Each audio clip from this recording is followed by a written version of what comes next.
J'adore les bateaux de luxe. Je sacrifie tout au plaisir de vivre quelques jours par an sur ces bateaux d'exception qui parcourent le monde. Mais le navire sur lequel je navigue aujourd'hui m'offre bien plus qu'un voyage. Il m'ouvre les portes du paradis. Je suis en Polynésie, à bord du Paul Gauguin.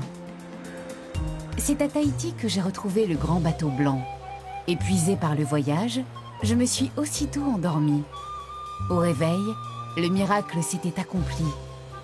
Je navigue au milieu des eaux turquoises d'un lagon polynésien. Le bonheur absolu. Il y a 50 ans, le luxe, c'était manger du caviar, boire un verre de champagne et peut-être avoir un majordome aux gants blancs. Mais cela ne suffit pas à incarner le luxe aujourd'hui. Il y a beaucoup d'autres choses à prendre en considération. J'exerce ce métier depuis 7 ans et je suis fasciné par la Polynésie française. Mais lorsque je suis chez moi, je pense au jour où je reviendrai pour continuer à travailler sur le Paul Gauguin. Et ça, c'est aussi une sorte de luxe, même si mon métier est très exigeant. 7 ans en Polynésie. D'ordinaire, je suis un peu plus curieuse.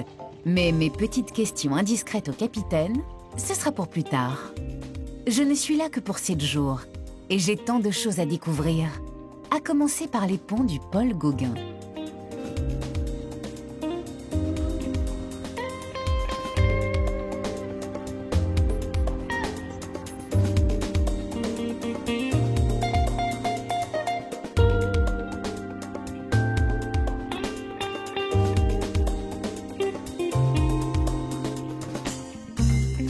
Autour de la piscine, l'atmosphère est agréable, le mobilier confortable et élégant. Mais tout cela est bien classique. Au pont numéro 4, celui de la réception, changement de décor.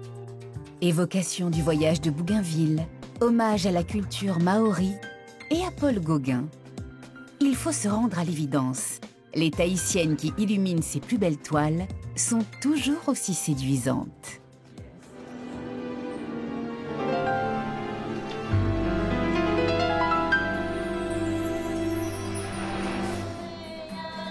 Une annexe du Paul Gauguin nous dépose sur un motu, une petite île du lagon de Bora Bora plantée de palmiers.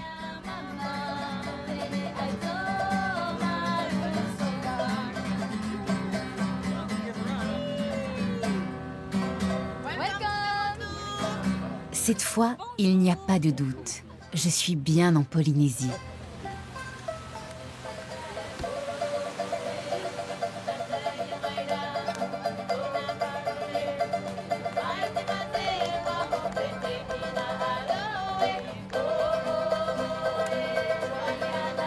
Cet homme en chemise hawaïenne, c'est Steve, le directeur de croisière. Je sais que vous n'allez pas me croire, mais il est en plein travail. Bonjour. Tout va bien? Ça vous plaît? Aujourd'hui, on fait un barbecue sur la plage. Les passagers peuvent se détendre. Ce barbecue a une renommée internationale. Le bar est gratuit et en plus, il est flottant. Les serveurs tirent le bar en accompagnant les passagers qui peuvent plonger avec un tuba et boire du champagne. On ne peut pas faire plus luxueux que ça.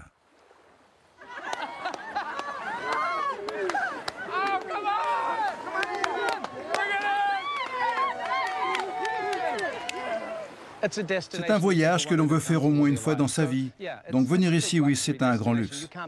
Ici, à Tahiti, vous trouvez 14 stands de turquoise dans l'eau.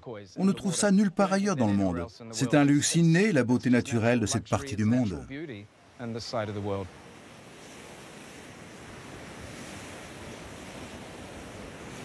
Je serais bien restée plus longtemps sur la plage, mais il est l'heure de regagner le bord. Le voyage ne fait que commencer. Il y aura, j'en suis certaine, encore d'autres escales paradisiaques. En attendant, suivez-moi. Je vais vous faire découvrir ma cabine.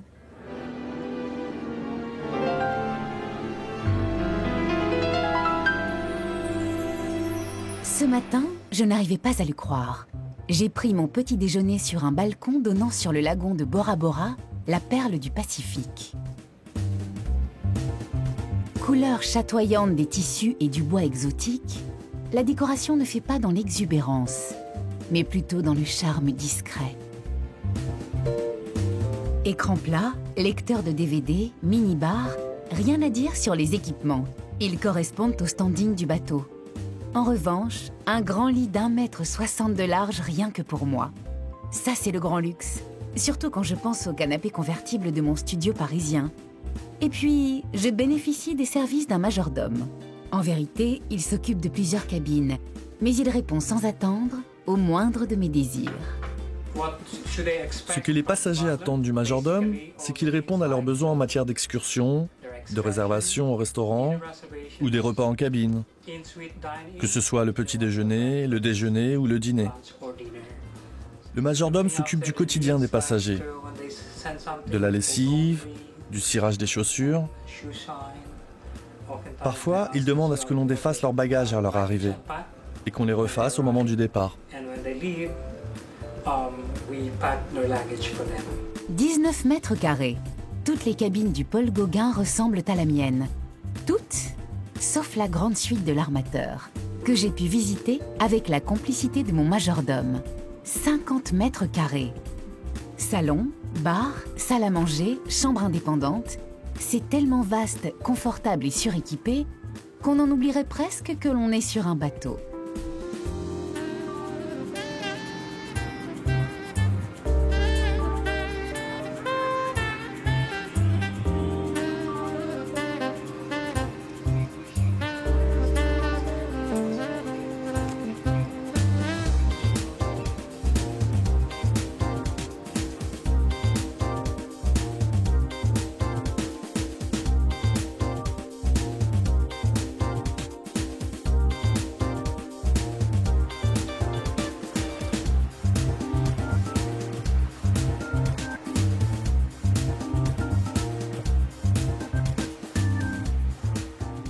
Le soleil se couche sur le Paul Gauguin qui a jeté l'ancre pour la nuit dans le lagon de Bora Bora.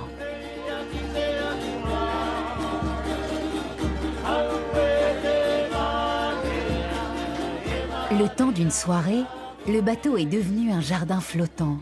Le couloir qui mène au salon est recouvert d'un tapis d'hibiscus, de frangipaniers, d'orchidées, d'oiseaux de paradis, de bougainvillées et naturellement de fleurs de tiare.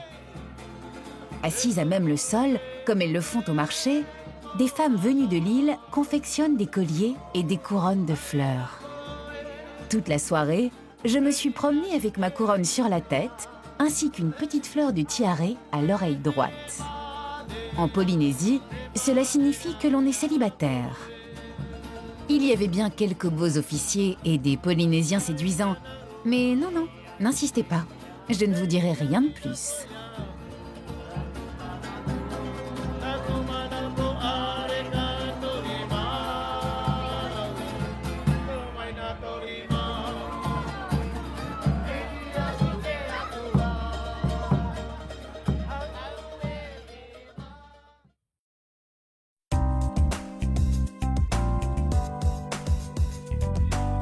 Ce matin, j'ai décidé de profiter du bateau. Levé tôt, je suis allée prendre mon petit déjeuner au restaurant La Véranda.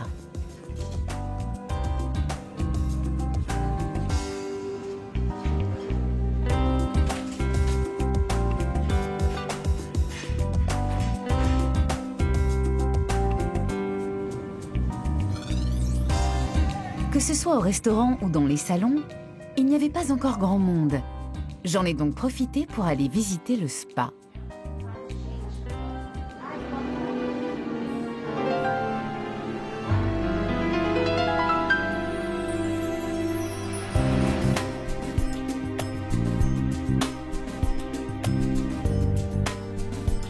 Ambiance feutrée, senteur parfumée. Les massages aux huiles essentielles me font terriblement envie.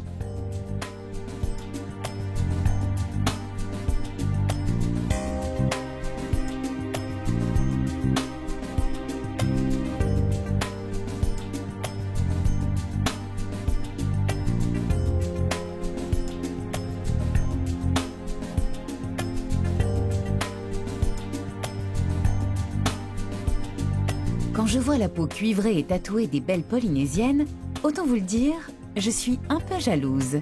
Mais c'est promis, je vais revenir dans quelques jours, le temps de travailler mon bronzage. Pour me venger, je vais aller faire un petit tour à la boutique. J'ai vu en passant quelques jolis bijoux à base de perles.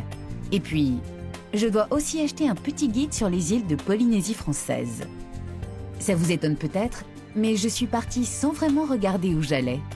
D'une certaine façon, l'insouciance, c'est un luxe.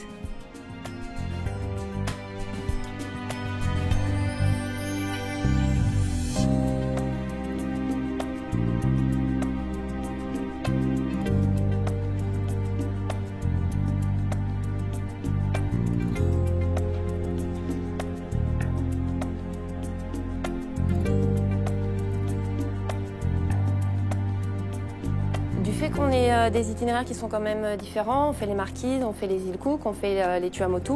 Les clients, en effet, très souvent reviennent à bord parce qu'ils aiment le service que l'on a à bord et aussi, je pense, la gentillesse et le professionnalisme de l'équipage. Et c'est ce qui donne vraiment le côté luxueux du navire, ce service vraiment de très haute qualité.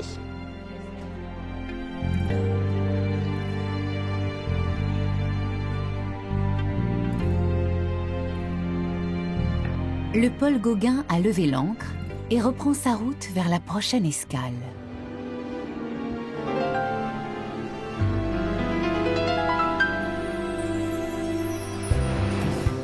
Exceptionnellement, le capitaine m'a autorisé à entrer dans la passerelle pour assister aux manœuvres d'arrivée.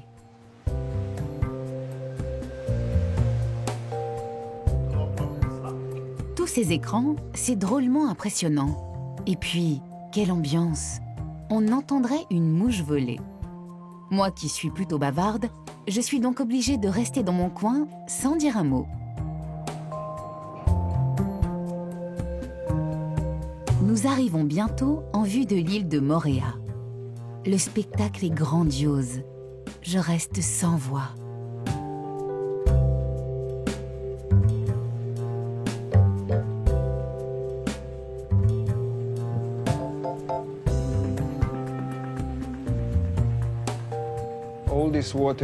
Partout où nous nous rendons, nous sommes le seul bateau à faire escale dans le port. Nous sommes seuls dans la baie. Donc les passagers ne font pas la queue sur la jetée, ils n'ont pas besoin d'attendre. Où qu'ils aillent, ils rencontrent les locaux et peuvent leur parler. Tout le monde est sympathique et c'est une façon pour eux d'apprécier le luxe. Ils peuvent gravir le sommet de la montagne, faire de la randonnée, faire de la plongée, et tout ça c'est le luxe pour moi. Ce n'est pas seulement une question de nourriture, de service ou de gentillesse de l'équipage. Le luxe réside aussi dans le lieu où l'on se trouve.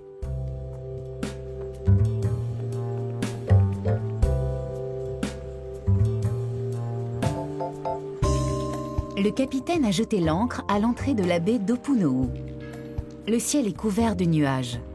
Pour qu'il y ait une telle végétation luxuriante, il faut bien qu'il pleuve un peu. Certains passagers vont faire leur footing. D'autres rejoignent la marina, qui s'est ouverte à l'arrière du bateau, en vue d'une sortie plongée.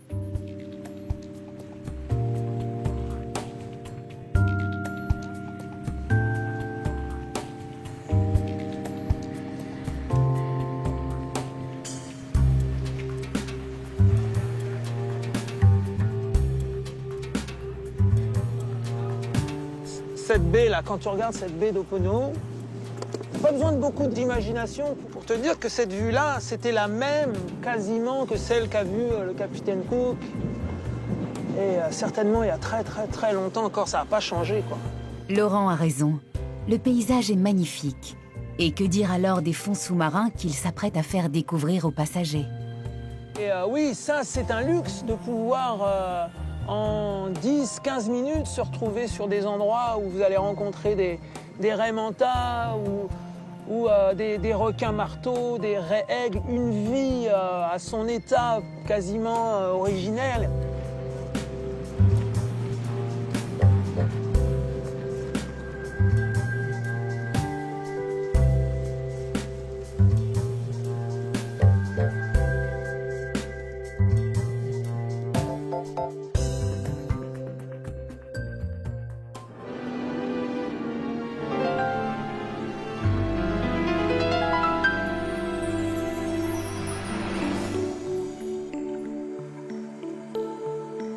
Ne me cherchez pas parmi ces plongeurs. Ils vont vivre une expérience inoubliable, je le sais, mais j'ai bien trop peur. En attendant le retour de mes amis plongeurs, je vais aller tester la piscine et les transats. À chacun ses aventures.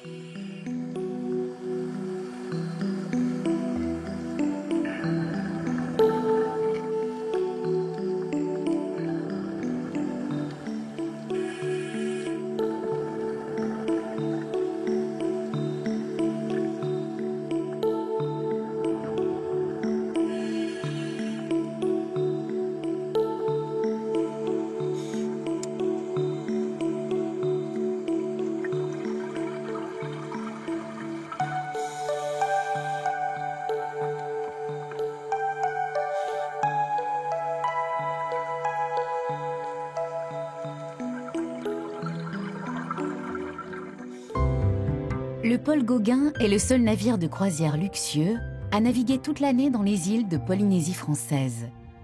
La qualité du service, 217 membres d'équipage pour 332 passagers, la beauté des paysages.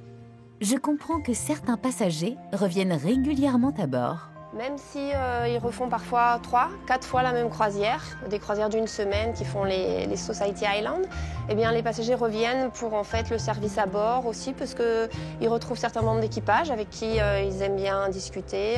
Donc on a beaucoup de croisiéristes qui sont habitués, en effet. Ce que recherchent bien sûr les passagers qui viennent à bord de notre bateau, c'est de pouvoir chaque jour découvrir une île différente et des endroits qui sont bien sûr magnifiques.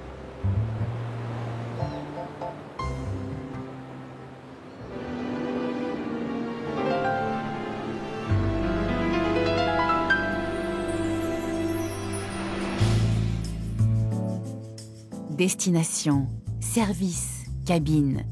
Le Paul Gauguin a jusqu'à présent fait un sans faute. Tout est parfait. Mais pour prendre place dans la liste de mes bateaux de luxe préférés, il lui reste à franchir le test de la table. Confortable et lumineux, la véranda est l'un des 2 restaurants du bateau. Mais c'est à l'Étoile où je suis invitée à dîner ce soir que je vais me faire mon opinion.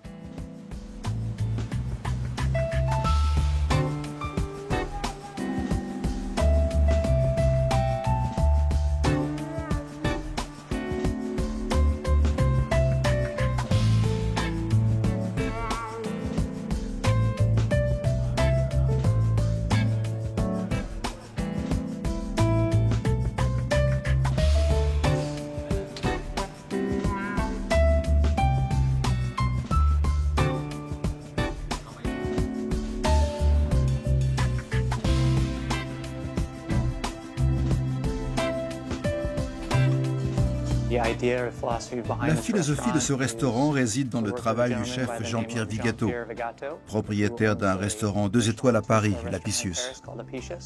Avec l'équipe de cuisine, il a créé des menus à déguster et à faire goûter aux passagers. Ce sont des prestations haut de gamme.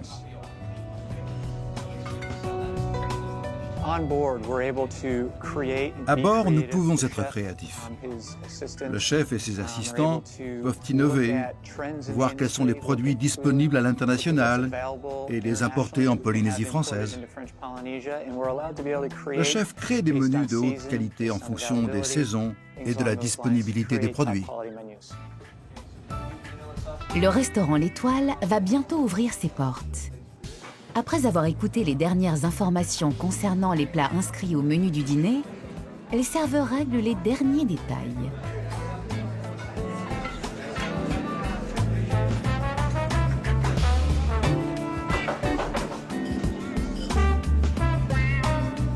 Un pont au-dessus, l'équipe de la véranda a installé quelques tables à l'extérieur sur les ponts pour un dîner bistrot sous la voûte étoilée de l'hémisphère sud.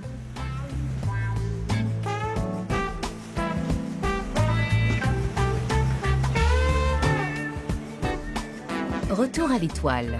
Il est 20h.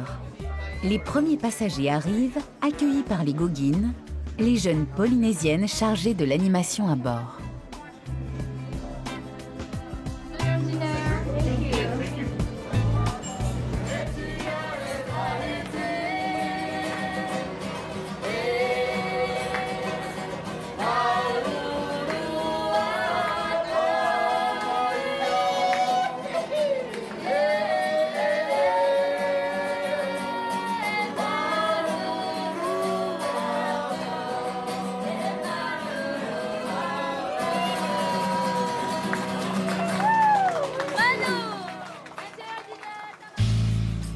quelques mètres de là, l'équipe de cuisine commence à s'activer.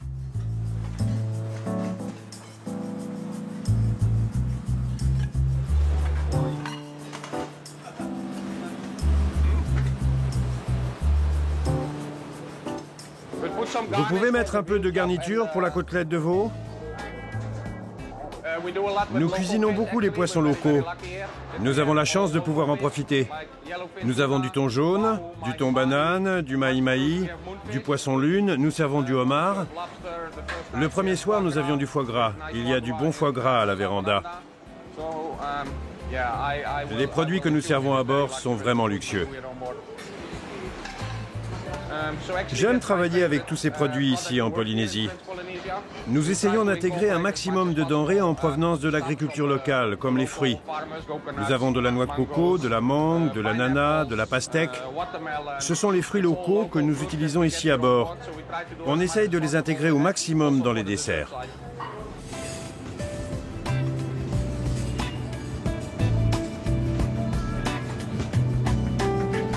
En quittant le restaurant, je souhaitais aller boire un Mai Tai, le célèbre cocktail polynésien. Mais le bar est vide, aucun serveur et pas le moindre passager. Ils sont tous à l'arrière du bateau pour fêter la dernière soirée de la croisière.